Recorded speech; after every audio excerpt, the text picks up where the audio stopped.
Welcome to the Coach Debbie Potts Show, where high performers learn how to stop guessing and start aging stronger, not slower.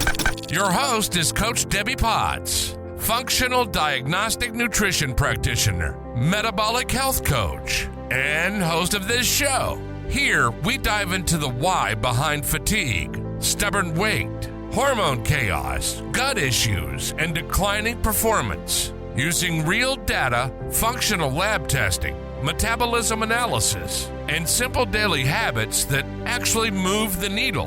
Whether you're an endurance athlete, an executive, or simply committed to becoming your strongest future you, you're in the right place. Let's get started. Welcome back to the Coach Debbie Potts Show, where I am sharing with you what I've been diving deep into, looking at people that are fit and healthy on the outside, but are they really fit and healthy on the inside? Looking at health at a cellular level, but going to the root cause, digging deeper, working backwards. And I start to see a pattern. And just had a fascinating podcast with Deanna Hansen of the Block Therapy, and has led me down more rabbit holes as I'm just curious and start to put all the pieces of a puzzle together that so many clients experience.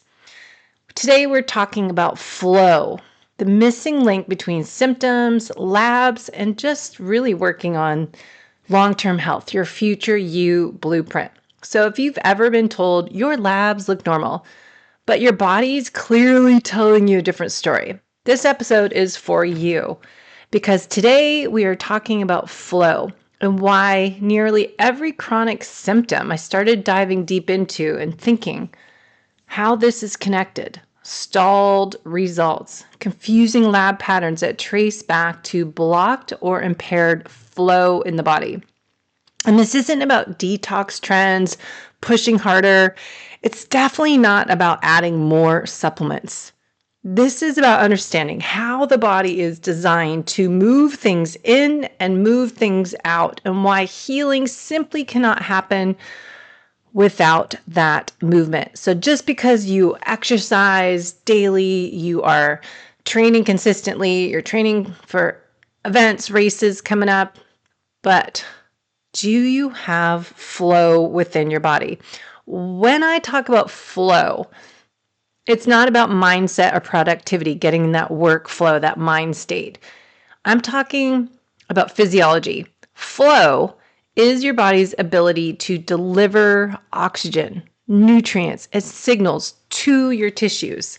But also, we need to remove waste, toxins, inflammatory products, byproducts out of the tissues. And flow is your body's ability to adapt to stress instead of breaking down under it. Flow includes blood flow, looking at your cardiovascular health. Bile flow is your detox and hormone clearance. Lymph flow, immune and tissue cleanup. And drainage flow, bowels, urine, and sweat. And then, of course, the master switch, the nervous system balance, the vagus nerve. So if any one of these slows down, everything else compensates. The compensation always looks as symptoms. So I love analogies. It helps me understand things. The river. Think the flow of a river. When the river is moving, flowing, right? It's clearing out the waste. Nutrients are circulating and the ecosystem stays healthy. But when the river slows down or gets dammed or jammed up, things back up. Here's the part that most people and practitioners and doctors are missing. You can have a strong liver, good hormones, clean labs, and perfect supplements, but if that flow is blocked, symptoms still show up, because health is not just about what your body makes, it's about what your body can clear. Now, blood flow, the foundation of all flow. Everything starts with blood flow. And as I dig deep into this topic, I just came up flow. And I kept thinking we need flow in your body. Flow, the lymph, the blood, everything. Oxygen, glucose, hormones, immune cells, and nitric oxide signaling is delivered through our blood. So if blood flow is impaired, tissue becomes hypoxic, mitochondria struggle because they're not getting that oxygen and the nutrients we need, and our detoxification slows down and inflammation will rise. That brought me to nitric oxide. As I have learned a lot last year, reading the book and interviewing a few times Dr. Nathan O'Brien and listening to all of his interviews he's done. He's been all over on podcasts. But nitric oxide is a master regulator of vessel dilation, endothelial health, oxygen delivery, exercise adaptation, and metabolic flexibility. Low nitric oxide means stiff vessels, sluggish circulation, higher oxidative stress. And what can we see on blood chemistry panels? This directly connects to oxidized LDL.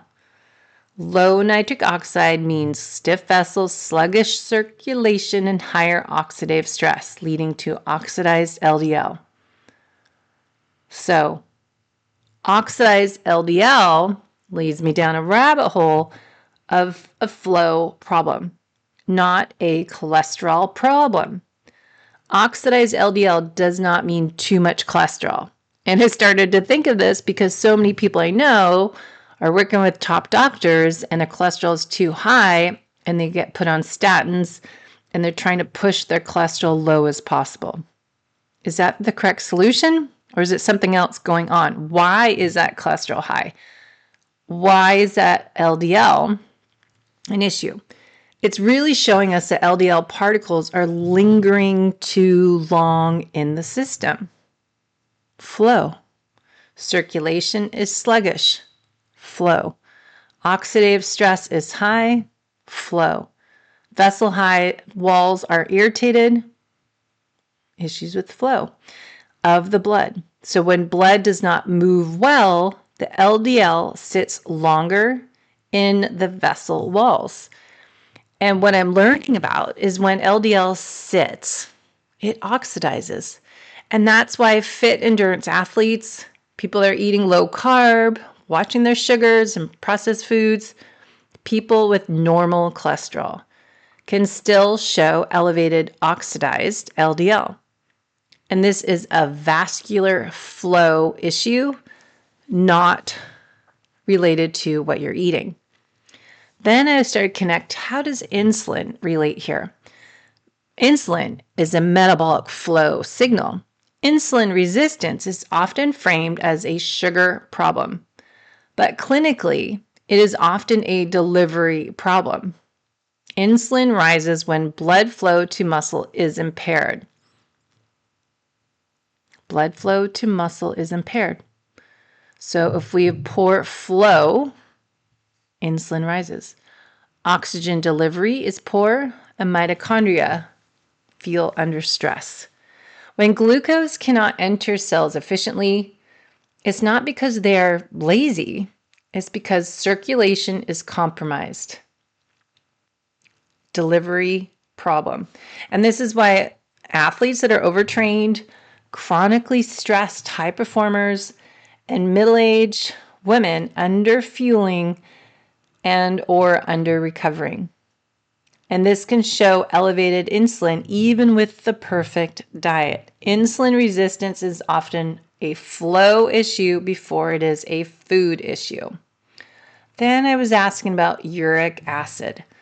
This is a microvascular warning light. Uric acid is one of the most overlooked markers in health. Uric acid reflects your oxidative stress levels, microvascular congestion, nitric oxide suppression. And when uric acid rises, blood vessels constrict, nitric oxide drops down, and kidney microcirculation slows and waste clearance decreases. Here's a vicious cycle. High uric acid suppresses nitric oxide. Low nitric oxide worsens blood flow, and poor blood flow raises uric acid even more. So uric acid is a flow bottleneck marker, not just a gout marker. So I've seen these patterns in my clients and started to see this happening so many times, and always going a little deeper, dig deeper until you figure out what's missing. Flow. Then we can look at elevated CRP. It's a reflection of inflammation in your body, but often not immune over activity. More commonly, CRP is an inflammation from congestion. Inflammation rises when the lymph cannot clear the debris. We have that swamp instead of the flowing river. And bile isn't able to move the toxins out. And blood flow traps immune cells in the tissues. The immune system doesn't shut off because the mess has to be cleaned up. Inflammation is often a traffic jam, not an attack. So then let's connect your detox highway. Bile, as you know, bile flow is how your body removes waste, because bile carries your hormones, histamines, toxins, fat-soluble waste. But if your bile is thick and sluggish, your estrogen recirculates. Histamine is building up, detoxification slows, skin, mood, and digestion suffer. Bile flow depends on the blood flow to the liver, adequate dietary fat, nervous system safety. If we don't have blood flow, we do not have bile flow. And we can think about the lymph flow is a cleanup crew. Your lymph system, remember, has no pump. There's not a heart to pump as a blood has. The lymph, think of the calf raises we talk about doing, the movement, the diaphragm, moving with the breath, moving things. It's a pump from movement, breathing, and circulation to help the lymph clear cellular waste, immune debris, inflammatory byproducts. The lymph depends on fascia hydration, muscle contraction, blood vessel pulsation. But if we do not have circulation, we do not have lymph flow. So we need to look at the order of operations, understand what to work on, when, how, and why. So let's go into the drainage flow, the exit pathways. We know all waste needs to leave the body. We don't want the trash to be at the corner. The garbage man doesn't come pick it up for weeks and weeks. It piles up. Think of if the garbage service is on strike. It doesn't leave, so it just piles up.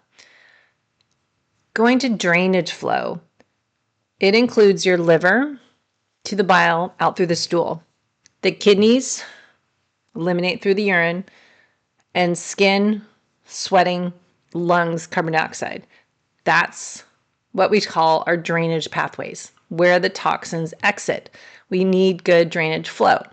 If your blood, if your bile, and or your lymph slow down, if the freeways are congested, there's a lot of traffic, there's roadblocks, drainage will back up. That's when the symptoms start to appear. Now, we always need to tie in the vagus nerve. Flow only happens when the body feels safe. The nervous system, the master switch, vagus nerve. Fight or flight, rest and digest. What's the difference? Sympathetic nervous system is when we're fight, flight, or freeze. Our blood vessels constrict. We suppress nitric oxide. Our digestion slows down. Our bile thickens, and the lymph flow is stalled. If we are in rest and digest, ideally 80% of the time, we have open vessels, improvement in our circulation, and enhanced bile secretion, ideally from your gallbladder, if you hopefully still have one. And rest and digest, the parasympathetic state activates lymph movement. So do you understand how healing does not happen in survival mode? When we are stuck in fight or flight or sympathetic dominance, healing does not happen. So when flow is impaired, your labs may look on your blood chemistry panel, we may see increase in your oxidized LDL, increase in your insulin, increase in uric acid, increase in that CRP, and decrease in nitric oxide. Not because the body is broken, because the transport systems are congested. So we want to understand how the body works, order of operations, how toxins move through the body. So let's backtrack. Why detox fails without flow? Before I finish up, I want to go a little deeper.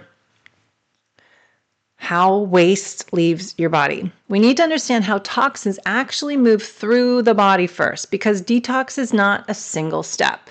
It's not about just taking some supplements to fix liver detox phase 1 or phase 2, because it's a relay system. And when that relay breaks down, the toxins don't disappear, they recirculate. So step 1, the toxins start in the tissue. They don't magically appear in the liver. Toxins are stored in our fat tissue. We can find them in the muscle, in the brain, the connective tissue, the fascia, even inside our cells and our mitochondria. They're coming from everywhere. Environmental chemicals, hormone byproducts, inflammatory waste, histamine, and oxidative stress metabolites. At this stage, the toxins are stored, not eliminated. They must first be moved. How do they get moved? Step 2, the lymphatic system. The lymph is the first transport system. This is where many people misunderstand detox, because before toxins ever reach the liver, they must be moved through the lymphatic system. The lymph collects waste from the tissues. It goes and picks up inflammatory debris. It transports fat-soluble vitamins or toxins, and it moves immune byproducts. Remember, the lymph doesn't have a pump. It relies on movement, breathing, fascia hydration, blood vessel pulsation, and nervous system safety. If the lymph is stagnant, the toxins stay in the tissues. Detox reactions will increase. Brain fog, pain, swelling, fatigue all get worse. And this is why detox without lymph flow feels terrible. And this is what I've seen in people that are getting older as family members and friends. They're lacking that movement. They're doing mouth breathing, not nasal breathing. Their fascia is dehydrated because they're lacking minerals. And they're not moving those toxins out of their body. So they just start to feel worse, and we start to see other issues downstream. Now, here's a key transition point. Lymph does not dump toxins directly into the gut after it goes around and collects them everywhere. It drains into the venous blood circulation via the thoracic duct and the lymphatic ducts. What that means is that everything the lymph moves must be handled by the liver next. But go back to the focus of this episode, flow. If blood flow is poor, the toxins circulate longer. Because go back what I said, the lymph has to flow around and collect everything. But then that lymph drains into the blood circulation through the veins, by the thoracic duct and the lymphatic ducts into the liver. So now it's in blood circulation. If blood flow is poor, the toxins are circulating longer. That will lead to oxidative stress rising, and endothelial inflammation is increasing. And this is where nitric oxide and vascular flow matter deeply. Now, step 4 is the liver, the processing plant. Once the toxins reach the liver's job is not just to detox. It's about processing, packaging, and routing. Sounds like the post office, right? The liver is identifying the toxins. And just as you get all this mail, the post office has to put in different bins. The liver is identifying toxins and chemically transforming them. That's what phase 1 detoxification system is. And then it moves to phase 2 and makes them safer. And then the liver packages up these toxins for removal. But here's another critical point. The liver does not eliminate toxins by itself. It did its big job and has 500 plus jobs. Now the liver hands those toxins off. That's its job. It just cleaned them up and made them safer to remove, but it doesn't remove them. Now, step 5, the bile. Once the liver processes the toxins, the hormones, the histamine, it packages them all up into bile. Bile is the delivery vehicle. Bile is carrying your estrogen metabolites, histamine, environmental toxins, your fat-soluble waste, and cholesterol byproducts. Think of bile as a sealed trash bag. But then think about what happens if we have poor flow. If the bile flow is thick, sluggish, insufficient, toxins sit in the liver. Or worse, they get dumped back into circulation. And this is detox recirculation, not detoxification. The bile is released from the liver and gallbladder into the small intestine. This requires adequate dietary fat, parasympathetic nervous system tone, proper timing and motility. But once the bile gets into the small intestine, it binds the waste. It escorts toxins towards elimination, and the bile will prevent reabsorption if the flow is good. But if the bile doesn't move, the hormones reabsorbed, histamine reabsorbs, and symptoms persist. And then there's the next step. Where does that bile go? Once the bile enters the gut, it binds to the waste. It escorts toxins for elimination. So the next step is important to focus on. Detox. For it to complete, bile-bound toxins must leave in the stool. Bowel movements must be daily and complete. That's why we have to talk about poop. And transit time must be adequate. Because if your stool, your poop is sluggish, your toxins are getting reabsorbed. Your liver gets overloaded and the symptoms rebound. This is why constipation blocks detox completely. And this is why flow determines success or failure. So let's zoom out, put it all together. The detox pathways look as this. Start with your tissues, then we have the lymph, and then we have your blood to the liver, to the bile, to the gut, out through the stool. Every step requires proper flow. And if you skip steps or rush ahead, things don't work as well. You have to pass the baton to each one. The tissue passes the baton to the lymph, and the lymph has to flow and into the blood, and the blood has to flow through the liver, and the bile has to flow into the gut and out through the stool. If you overwhelm the liver by moving too fast, you worsen the symptoms, and you blame detox instead of congestion. So remember, golden rule, order of operations, you cannot drain what has not been moved. You cannot detox what has not been transported, and you can't eliminate what has not been packaged.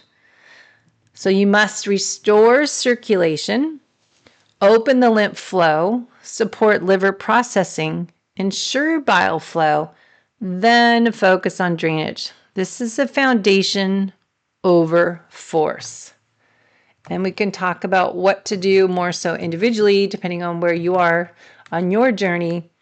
But I just wanted you to understand how toxins move through the body And we can talk about the final exit pathways and why drainage is only effective after flow is restored. So we want to know how, when, what, where, what are the symptoms, what are solutions, and we can go into that. But remember, everyone's unique and different. This isn't a one size fits all that you necessarily have this problem, but most of us do. I just wanted to add in something that I've been using, a powerful tool that I find a lot of my clients benefit from as well. It's working on the nervous system, right? The vagus nerve. This is why I feel so many people get stuck. Not just the fascia and the lymph, the bile flow, but it's the nervous system. When people hear the word detox, they often think the solution is to push waste out faster, but the body doesn't work that way. Detox is not a single action. It's a sequence. And if you skip steps or reverse the order, you don't detox, you recirculate. And that's where tools that support flow and safety and not force actually matter. So here's my little experiment I'm doing. Something that doesn't get talked about very often. You can eat clean. You can do everything nutritionally right. You can take all the supplements.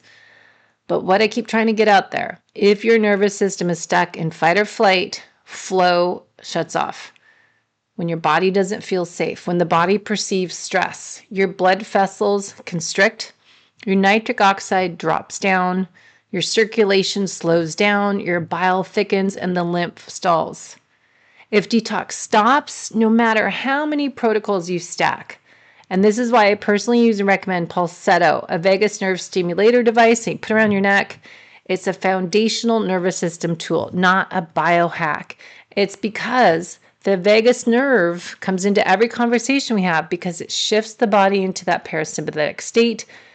The vagus nerve supports your body to improve circulation, increase nitric oxide signaling, supports digestion, bile flow, calms inflammation at the vascular level. So again, our focus today is flow, and flow only happens when the body feels safe. So Pulsetto, vagus nerve stimulator, isn't about forcing detox. It's removing the brakes. So ask me for my link. I'll try to put it in the show notes. Use my code, Coach Debbie Potts, should work as well. But remember, it's about restoring flow, not adding another thing to push. All right, so let's go into the order of operations. Foundation over force. Bring this all together and we'll wrap it up. Restore circulation because nothing moves without flow. And this is blood flow. Circulation is the primary delivery system. Blood flow delivers oxygen to your tissues, feeds the mitochondria, carries hormones and your nutrients, moves your lymph, and brings toxins to the liver. If circulation is poor, tissues stay hypoxic. Mitochondria stays stressed, detox pathways slow, and inflammation rises.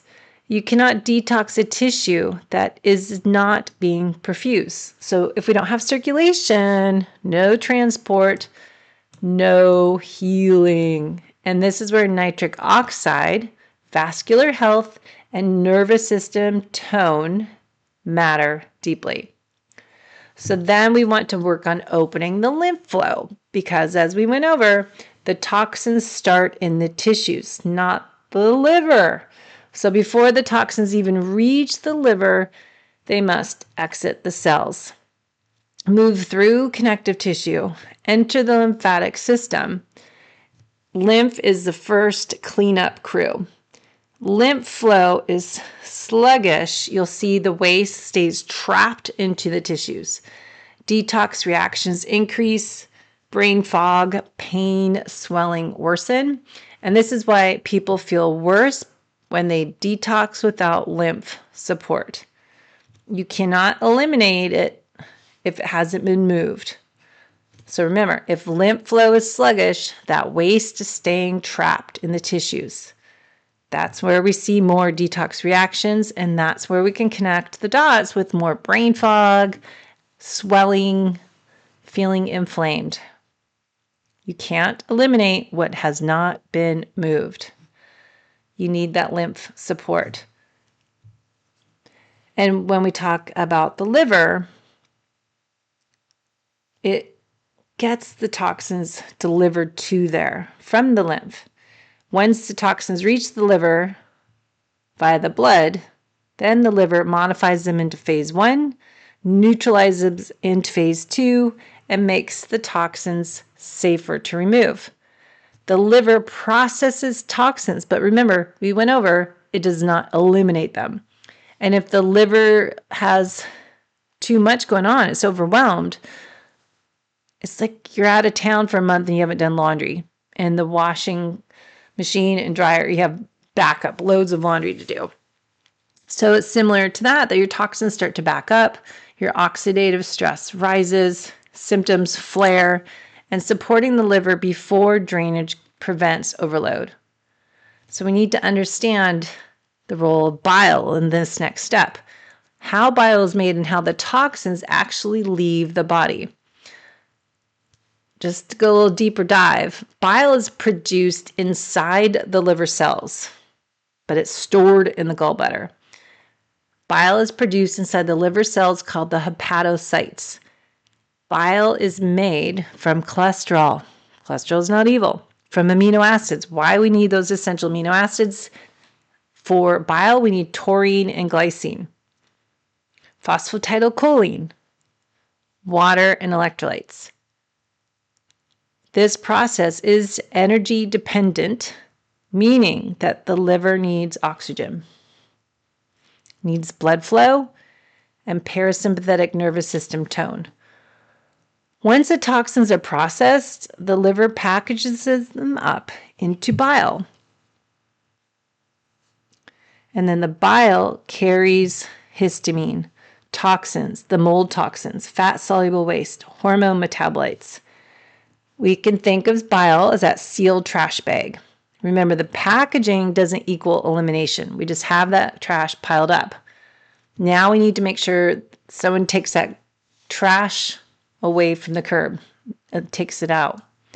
So we need to ensure the bile is flowing because bile is the exit vehicle.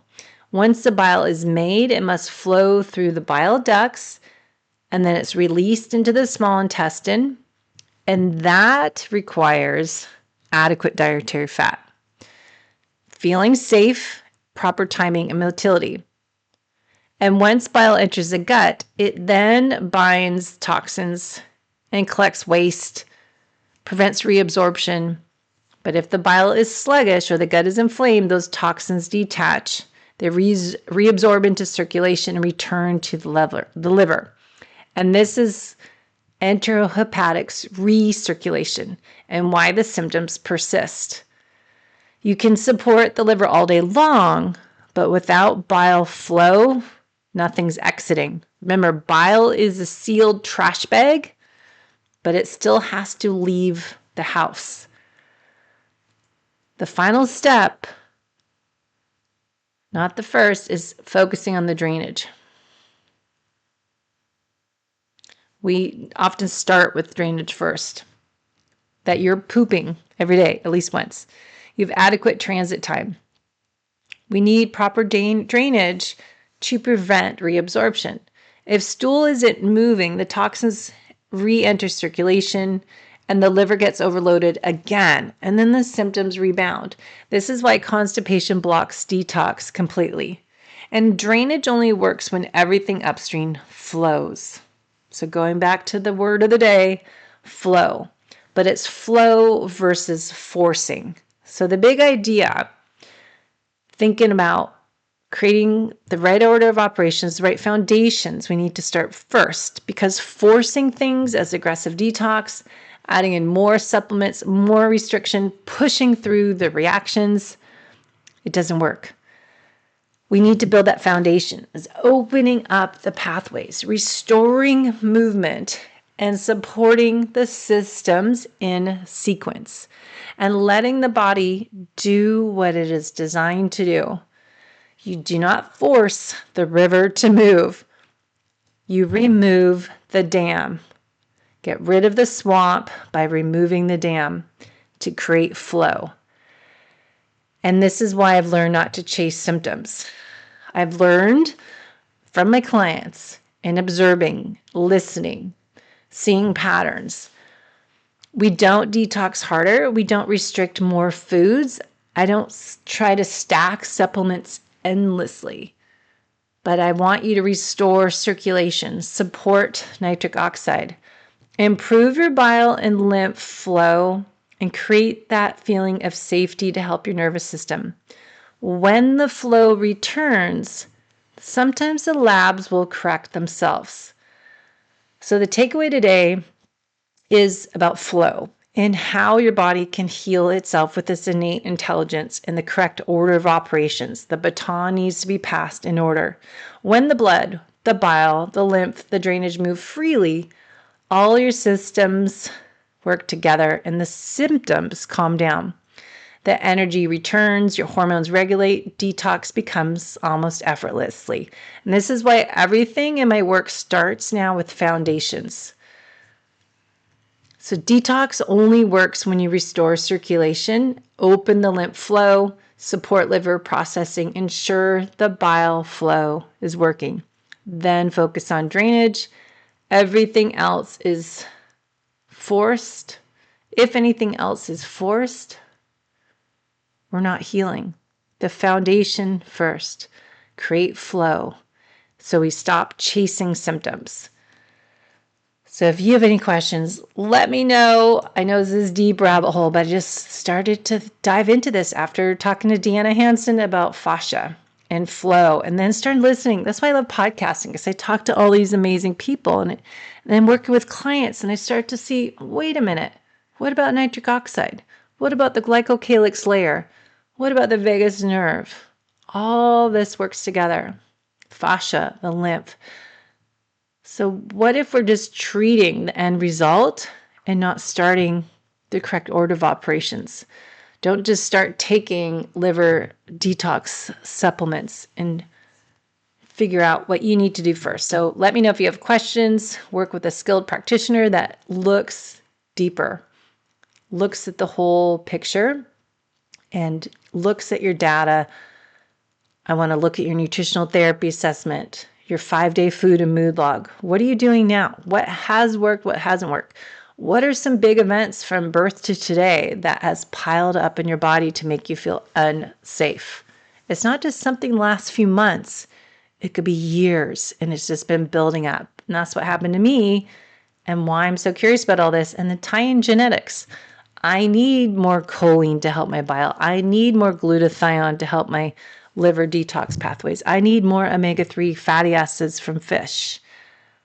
Adding in genetics help us understand how we need to do things differently to create our own future you blueprint. So let me know your thoughts, questions, suggestions, and we'll be in touch. Head to debbiepotts.net and please like and share and hit subscribe to help get alerts of the new shows, new episodes. Thanks for listening to the Coach Debbie Potts Show. If today's episode sparked a light bulb moment, that's your sign to stop guessing and start building your personalized future you blueprint. You can learn more or book a discovery call at www.debbiepotts.net. Be sure to follow the show on YouTube, Instagram, and Facebook. Just search Coach Debbie Potts. 2 T's. If this episode helped you, please subscribe, rate, and review. It's how we help more people age with strength, energy, and clarity. Until next time, remember, age is inevitable. How you age is not.